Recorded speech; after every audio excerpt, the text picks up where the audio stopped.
Hello, everyone, and welcome to another motivational moment. Today, I want to talk about your inner roommate. That is that voice inside your head that is constantly chattering and that you have to live with 24 hours a day, 7 days a week. So, right now, as you're watching me on this video, it's probably giving you a whole bunch of judgments and having a lot of thoughts about me, about the video, about what's happening right now. It's evaluating, it's having opinions, it's judging, and so forth. And now that is the voice that I'm talking about. But you might be thinking, no, that's not my inner roommate. That's just me. But my friends, it is not actually you. And if you don't believe me, I'm not here to convince you. I would definitely recommend go reading the works of either Michael Singer, who came up with the concept of your inner roommate, or anything from Eckhart Tolle will help you understand that that is just a voice, a narration in your head that is not actually who you are. So in this video, let's just pretend that you agree and you believe me that that is not actually that inner voice. It's actually that voice, that critical voice within is usually an avatar of, I would like to think of all of the voices in my history that have been critical. Perhaps it's a critical parent, teacher, or just society in general.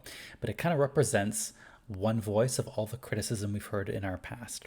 And then it kind of just stays in there and chirps. So for me, right now, if I tap into that voice and I let it speak, it would say something like, "Shut up, Michael, nobody cares. No one's listening to you. This is useless. You're not worth having to tell anyone about this." Something like, "You can't say that. Shouldn't do that. You don't want to do that. You have no business talking about this." That kind of thing. It's very, very negative, very critical. So what can you do about it? Well, the first thing is recognizing that it is not, in fact, who you are, that it is just a voice in your head and that we don't need to necessarily believe it. It's just there offering us opinions, usually negative ones, about ourselves, about others, judging, criticizing, doubting, all those things. So first is to realize that it's not actually who you are. And again, definitely recommend going to read some books from Eckhart Tolle or Michael Singer. The second thing is, if you can create some space between you and that voice, what a lot of people like to do is name it. So that inner critic within, name it something. I've heard of all kinds of names that we give that voice: Jody, Bob, Frank, whatever you want, Aunt Sue, whoever that may be for you. And actually, if you've seen the movie Luca this year, Pixar movie Luca, I highly recommend it. It's so much fun. Alberto in that movie calls his inner voice Bruno. And there's that famous scene where they're taking the scooter. I don't want to spoil anything.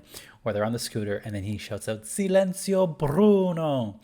And to me, that is the perfect illustration of this point. So go check out the movie. If you don't want to see the whole movie, I'm sure you can find that clip on YouTube. But keep in mind, guys, that inner critical voice within you is not actually who you are. You can create separation from it. You can even create a relationship with it, which I highly recommend, and that's what I encourage clients to do. And then from there, you can realize that there are more useful ways of speaking to yourself with greater compassion, acceptance, caring, and so on.